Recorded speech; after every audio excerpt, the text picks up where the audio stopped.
Between my first and second semesters at college, I transferred from the University of Miami to a teeny tiny little private college right up on the US-Canada border. It's small and recognizable enough that I won't share the name. The people I knew there have had enough to deal with already.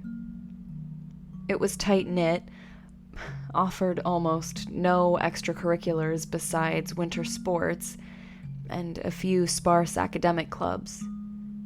And it was exactly what I was looking for at 19. I wanted to get out of Miami. I wanted relief from the constant heat and humidity. I wanted to get away from my family, and I desperately wanted peace and quiet away from the constant noise of the city. And after I met him, I wanted Sever. Sever was the captain of the skiing team, which gave him more clout in the student body than you might think. The team was big, considering the small population on campus. It seemed like everyone there but me had been born and raised in the snow or on a mountain. My college experience isn't where my deepest regrets come from. Those come later. So I'll just say that I would change 2 things about it if I could.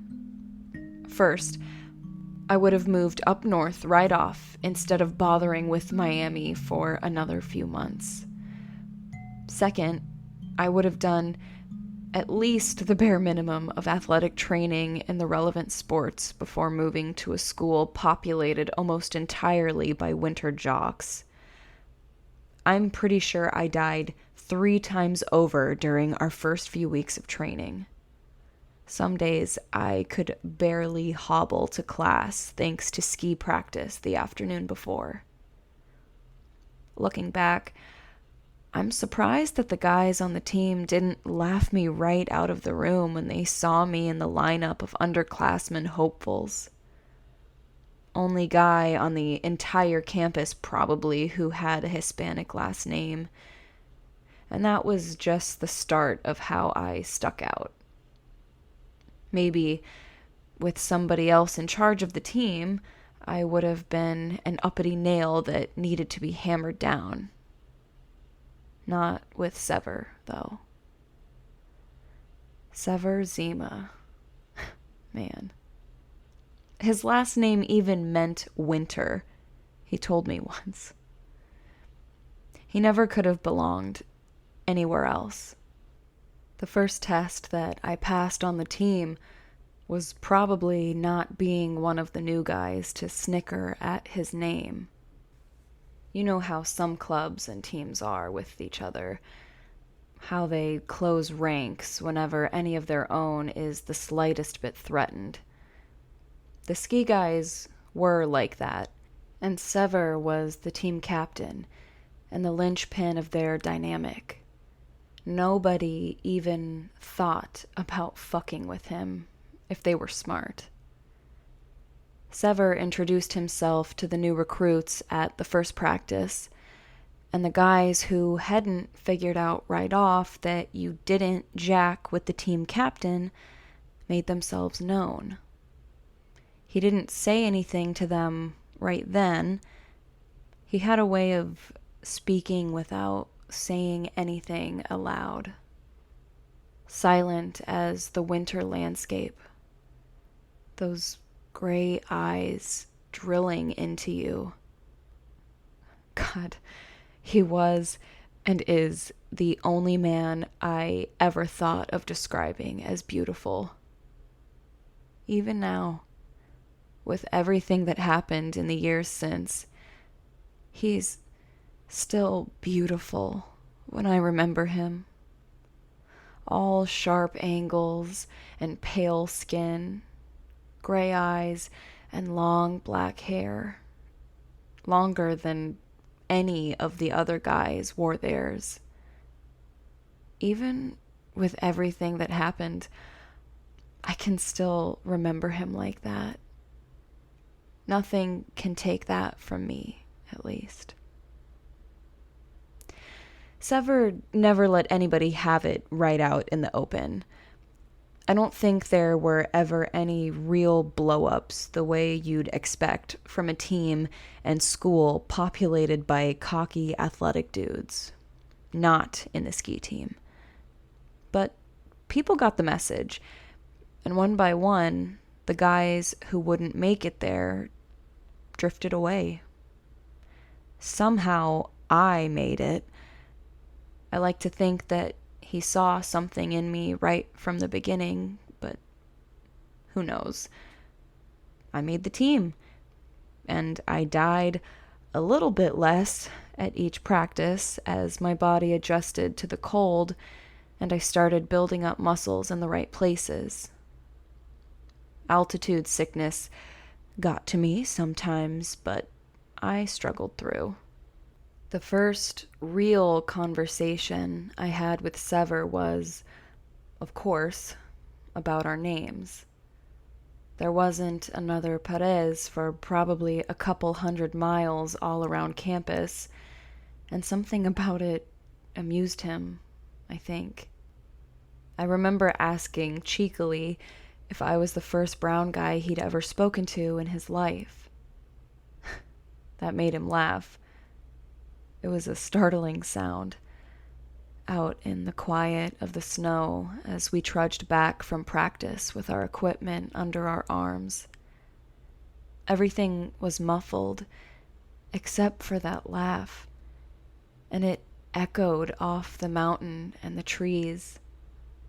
Something about it lingered in the air after the sound had faded away. He didn't laugh much. It was a rare treat to hear. By that point, I figured I was pretty well established in the group, so I asked about his name in return. It was Russian, as it turned out.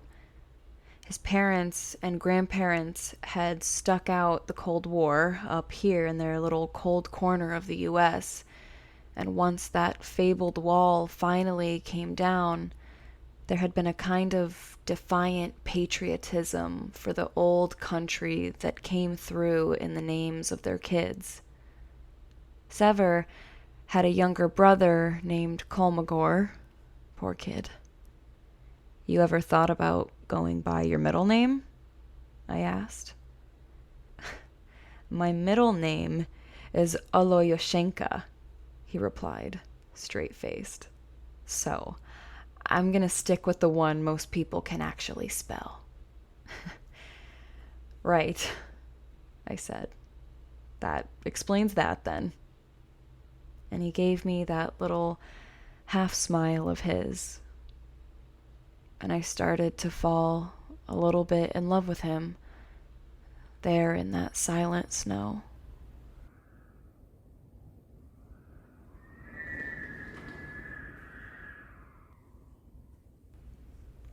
They tell legends out on the mountains.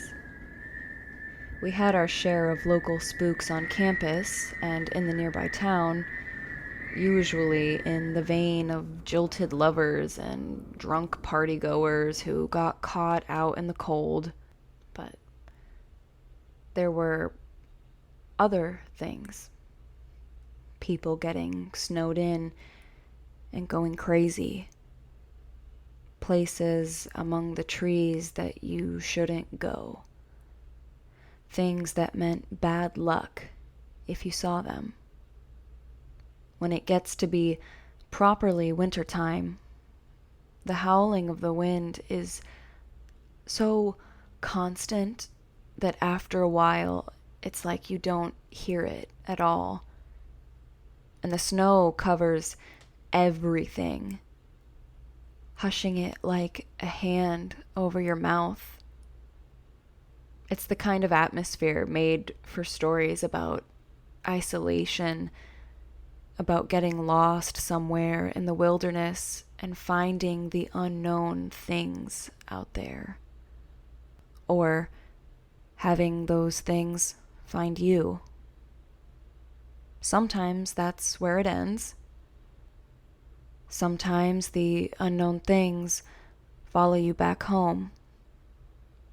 I heard lots of stories over the years, but at the beginning, I was preoccupied with more concrete and physical things than rumors and myths.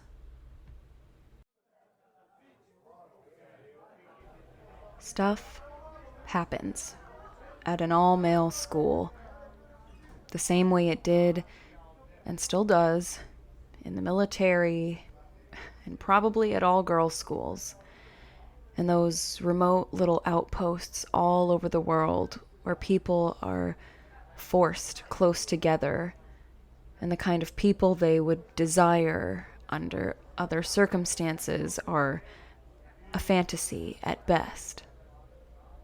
Some guys make the trek to the women's college nearby to see if any of the girls want to party. Some don't care. Some look at the guy next to them and decide, hey, he's not looking so bad after all. And of course, some guys didn't need the extra encouragement to start thinking that way either. I can't say when exactly I decided it, but at some point I determined that if Sever turned out to be in either of the last two categories, nobody was getting him into bed but me. The problem was, I had been told before that I had no godly idea how to flirt with another human being without seeming like I was going to eat them. I'll skip over all the messy and embarrassing stretches of time that it took to get from point A to point B. Luckily, the solution turned out to be that Sever had decided that he wanted me too. After that, we screwed. Yeah. We screwed a lot. You know how a lot of young guys are. We never really went on dates or anything. Even if we had wanted to, there weren't many places locally to go. At times, it felt like there was nothing surrounding the campus except the snow on the ground and the trees and mountains closing you in. So little from the outside got through. A lot stayed inside and never left. Mostly we just sat in the lounge or one of our dorms. Sever, probably through some team captain magic, had managed to get a single, the lucky bastard, and we drank coffee and studied together in silence. Sometimes we watched movies or listened to music. And one terribly awkward time, we watched porn together to see if it would be hot. It wasn't at all. But mostly it was just us and the quiet and my occasional bitching about the cold that I never completely got used to. Yeah, sometimes I was just being melodramatic for an excuse to cuddle. Sever was like a human-sized space heater. Did wonders for the chill. Listen, man, if you've ever had a warm place, a place where you're happy and everything is silent except for your heartbeat, it doesn't matter what happens after you die. If you've had that, you've already been to heaven. We spent the better part of 3 years like that. Sever graduated before me, but even afterwards, he never seemed far away. He had gone to college mostly to please his parents, and because the ski team had given him a full ride. but everyone who met him knew that he belonged out on the mountains. He became a ski instructor and mountain guide, putting tourists and newbies through their paces and keeping the advanced trekkers in check so they didn't get overconfident and kill themselves out on the slopes. He came back around to campus often enough, and he always had stories to tell. A bit of new life from around the area to inject into our tired old local legends. You hear things out there sometimes, he said once. He was straight-faced and serious like usual, so people listened to him more than they would have someone else. Sometimes the wind sounds like voices, you know? It spooks the locals and the superstitious ones. When pressed, he added, sometimes the people who hear voices think that they're being called personally. Something's out there that wants them. Every few years, it sounds like somebody goes crazy and walks out into a blizzard because of it. If people kept bugging him for spooks, he would shrug and change the subject to more mundane superstitions, like how employees at one of the ski resorts held that it was bad luck to wear red socks up the mountain. Wouldn't you know it, their shop only sold red socks and white socks, and the white socks were the more expensive brand. That usually earned a little laugh and got people off his back. I usually forgot the stories until he spent the night. Everything was good when he did, like it had always been. But sometimes he would stop and tilt his head just so, like he was listening for something. Even when I strained my ears against the silence or the wind that I had been subconsciously blocking out, I never caught a hint of what he was listening for. I would remember some of the things he said about the legends up on the mountain, though, and the chill would stay with me for a while. I sometimes wondered how much, if any of it, he believed himself. I never asked him about it. I don't think it would have changed anything if I had, but you always wonder about things like that. When I graduated, I didn't stick around so close. I wouldn't have minded, but grad school was the thing that would ensure I didn't have to go back to Miami for the next few years, and there weren't any good programs nearby. I ended up in New York, which was noisy. The climate was fine, and the people weren't actually as rude as you think once you've gotten used to them, but the city that never sleeps sure lives up to its name. Sometimes I thought I would never sleep either.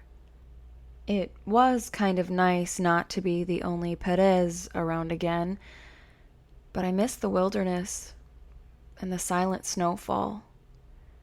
When the snow blanketed the city and muffled everything for a few hours, that was the only time I got any relief. Sever and I kept in touch.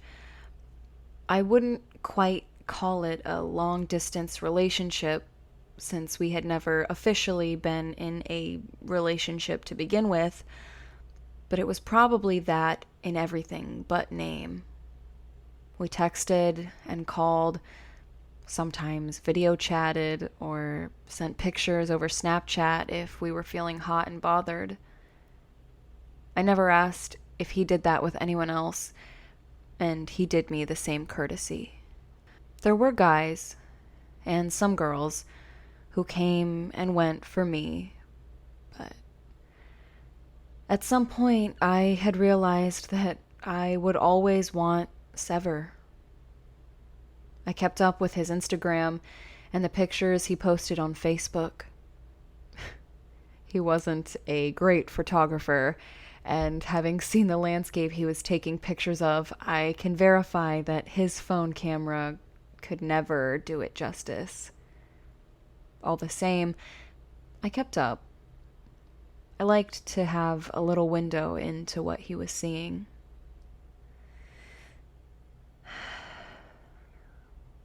The last picture that I have of him,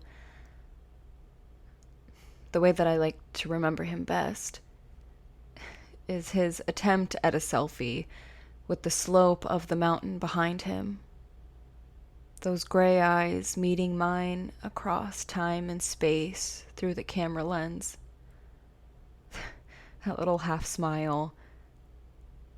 I can see him that day, standing on the slope backed by cloudy sky, everything snowy and silent, literally and figuratively on top of the world. Sometimes I dream of being there, watching him give me that little smile before he turns and pushes off down the slope. No matter how fast I follow, I can never catch up with him.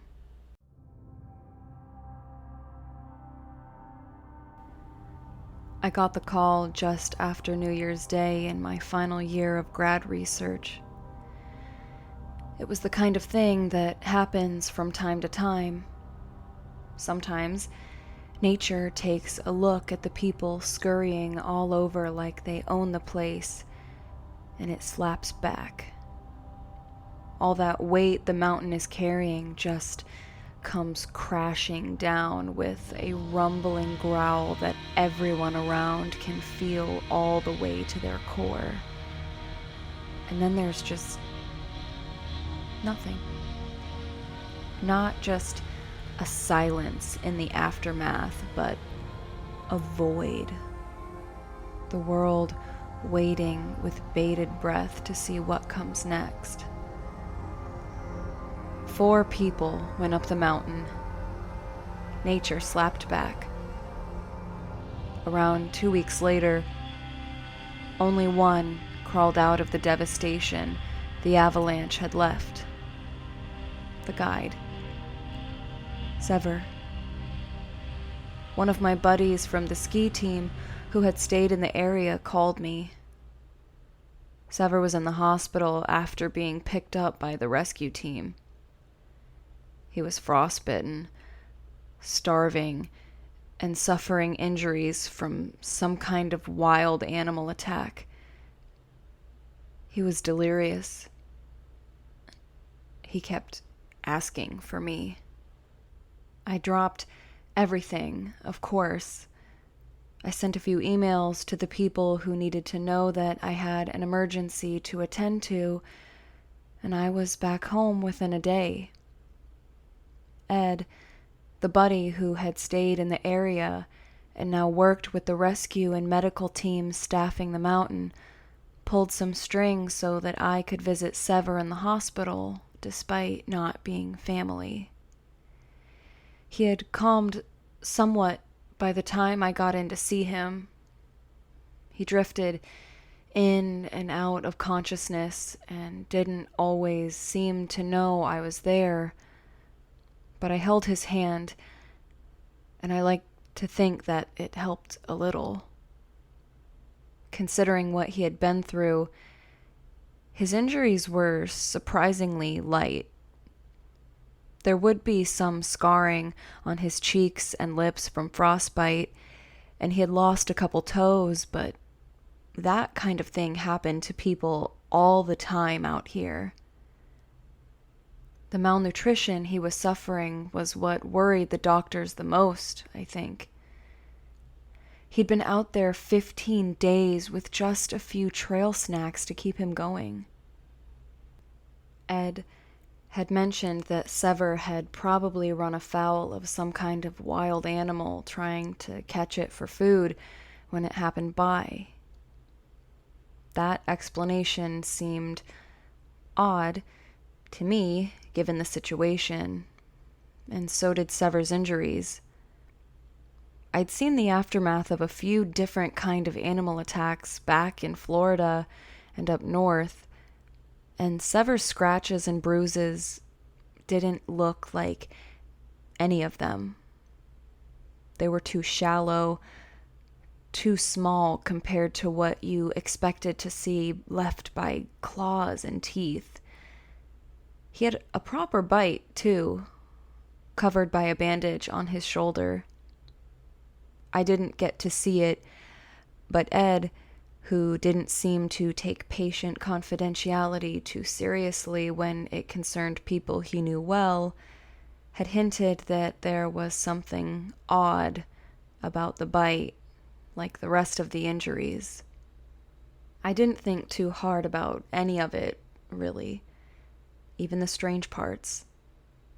I tried not to think too hard about the family of 3 that had gone up with him but never came back either.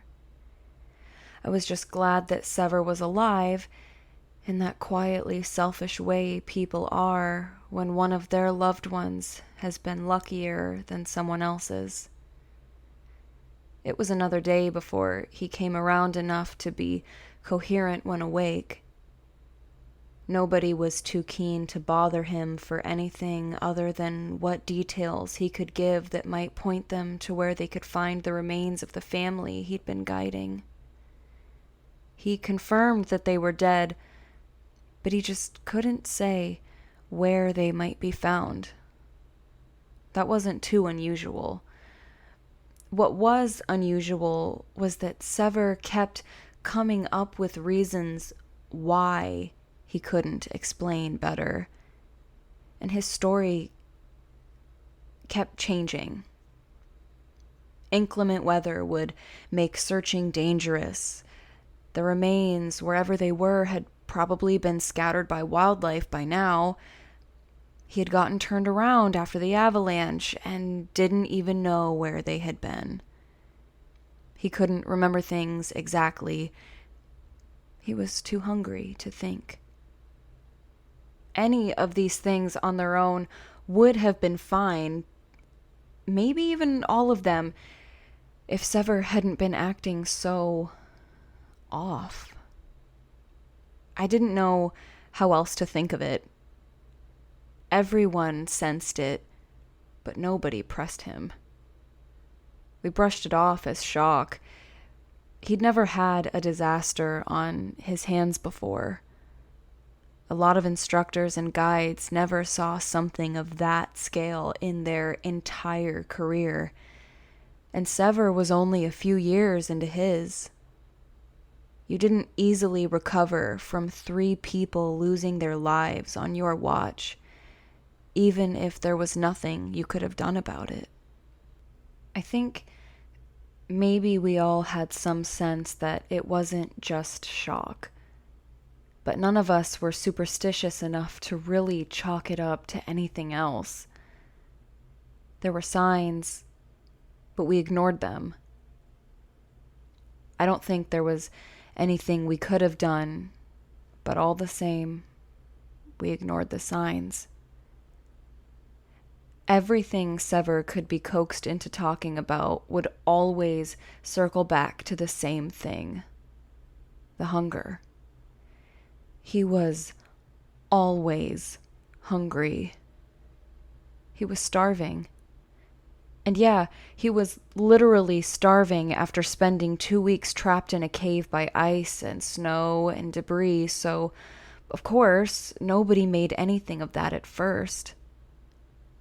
I visited as often and for as long as I could. Pretty much all I did when I had to leave the hospital and go back to my motel room was try unsuccessfully to work on school assignments and sleep. I kept picturing Sever's face, even when I wasn't there with him. The black, dead patches on his lips and cheeks. How hollow and thin he looked all over. There was something guarded and haunted in his eyes now. I was used to him looking at me like he could see all the way down to my soul. And now, he hardly looked at me or anyone in the eyes at all. Once, when I was getting up to leave because visiting hours were over, he caught my sleeve. His hand was so thin and pale that I could almost see his bones through the skin. "I'm so fucking hungry, Vic," he said. "I can't live on this hospital shit. You've got to tell them to let me out of here." I had even less say in how soon he got out than he did, but of course, I agreed. I bothered Ed about it, and he bothered someone higher up in turn. Sever didn't get released from the hospital, but they did start providing some more carb-heavy meals and vitamin supplements on the side, along with the nutrition he'd been getting via IV already. I think by then, even the most straight-laced of the doctors who checked in on him were getting nervous. No matter how much he ate, it seemed like he was still losing weight almost day by day, wasting away in front of our eyes. It wasn't natural. The hunger never abated. Then he started to complain of the cold. That, of all things, was what forced me to acknowledge to myself that something more was wrong here than a man struggling to recover from a tragedy. I wouldn't have known where to begin if I tried to explain it to someone else then, but I couldn't stay in denial after that. Sever had been born and raised in the cold. He loved it, thrived in it. He would wear shorts when there was snow on the ground. He never, ever complained of the chill, even when it was 20 below or colder. I bothered Ed, and he bothered someone higher up, and Sever got more blankets and more doctors scrutinizing his vitals. He kept starving. His body temperature kept dropping fraction by fraction. My nerves were unraveling day after day. One evening, I got to my motel room and I just sat on the bed, staring at nothing. I sat there for God knows how long, staring at the empty wall, and when I finally moved, it had sunk in that we were all watching Sever die in slow agony. Even knowing that, I still held on to the hope that something could save him. I wouldn't leave him until it was all over, one way or another. I told myself that. I promised Sever that. I know that there is nothing I could have done, no matter what. But if I could change anything, I would go back and force myself to keep that promise. It all finally fell apart not long after the final change. Sever, who had loved the winter quiet, who had been born and raised and made me fall in love with him in the silent snow, began to hate it. He didn't just hate it. He feared it. He couldn't stand the silence. He started screaming, banging his hospital bed, knocking things over if he could reach them. He was practically a skeleton, but he had that kind of strength that dying people sometimes do. Sever demanded noise at all times. He wanted the TV in his hospital room turned up to max volume. He wanted a radio. He screamed over anyone who tried to hush him. He started yelling at people who weren't there, people that he insisted were just outside his window. He ranted about voices on the wind. He begged me to tell them things, to say that he didn't want to go with them, to say that he was sorry, that he had been desperate, that he was scared to die. In the middle of one of these episodes, I got up and left. I just stood and walked out. I heard Sever calling after me, increasingly frantic, but I kept walking until I was outside, and then I ran as far and long as I could until I collapsed in the snow with tears freezing on my cheeks and Sever's screams still seeming to echo in the silence around me, just like his laugh had long ago. Zarinaaa is dead. I tell myself constantly that he's dead and gone, and that it's better off that way. God, I hope there's nothing of him left. I never went back to the hospital while he was alive. I have a lot of regrets that you would expect. I abandoned him. I never properly said goodbye. All of that. Sometimes I regret that I didn't die too. I got the call in the middle of the night, a little less than a week after I walked out of the hospital for the last time. It was Ed's phone number, but it took me a minute to realize that the voice on the other end was Sever's. He was crying hysterically. I couldn't get anything coherent out of him. No answer about where Ed was, or why Sever had his phone, or anything else about what was going on. That phone call lasted 2 minutes and 34 seconds.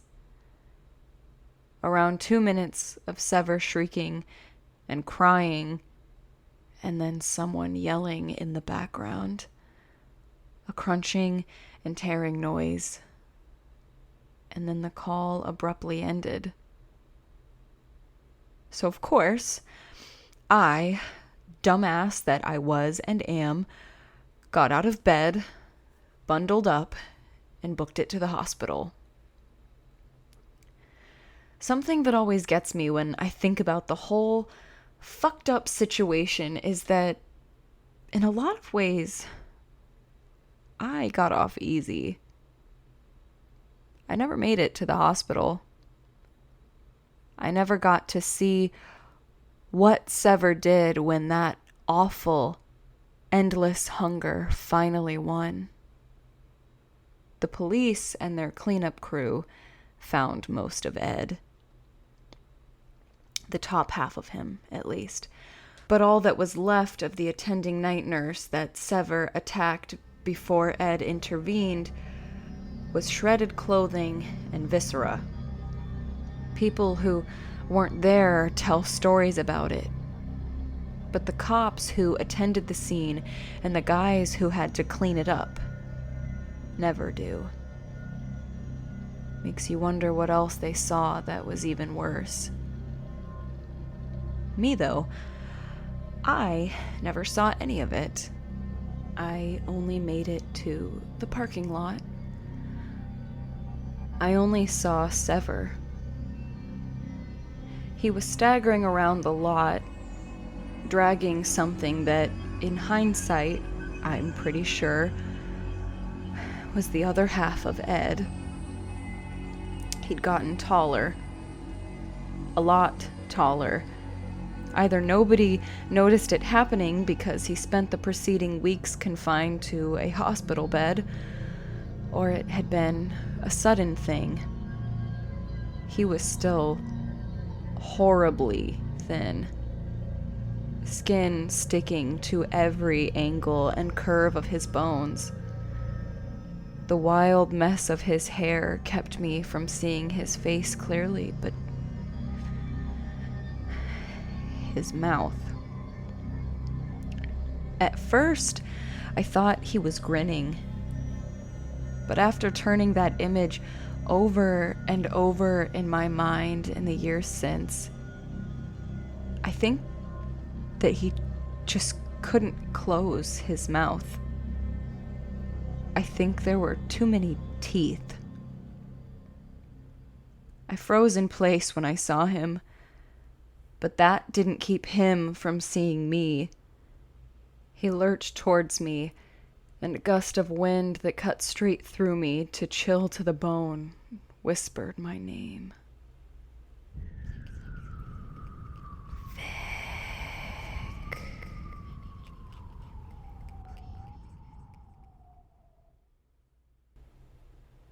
I fainted then. That's all that I can say for sure that I experienced that night. I have other memories. Ice-cold fingers caressing my face. Heavy, unnatural silence pressing down on me like a thick blanket. Like something was blocking out the rest of the world. The only thing that broke that dead silence was the sigh of the wind. So faint, I couldn't be sure I was even really hearing it. It whispered my name over and over.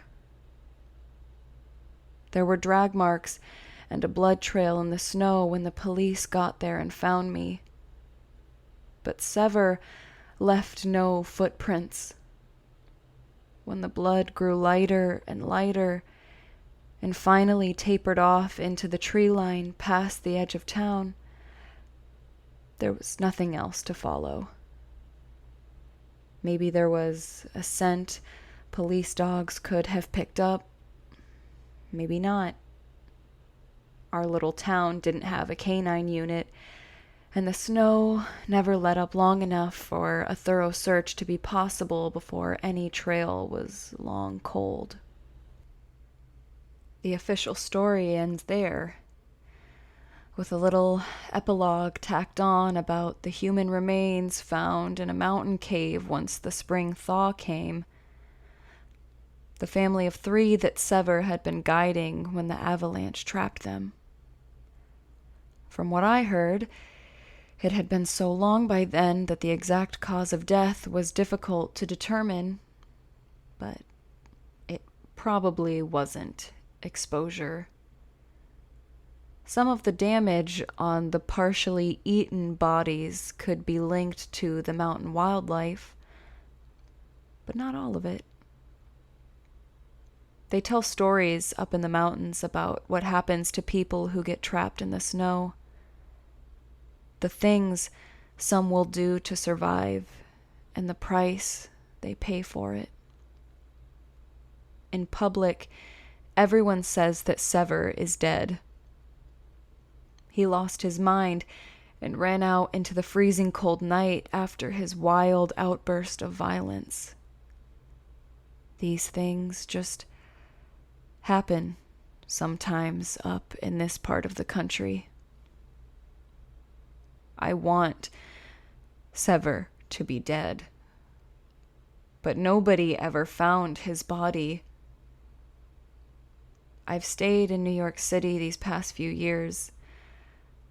I had to take a break from my grad studies on the recommendations of both my university and my psychiatrist, but I've gotten back to them now, and I think I'm doing pretty well.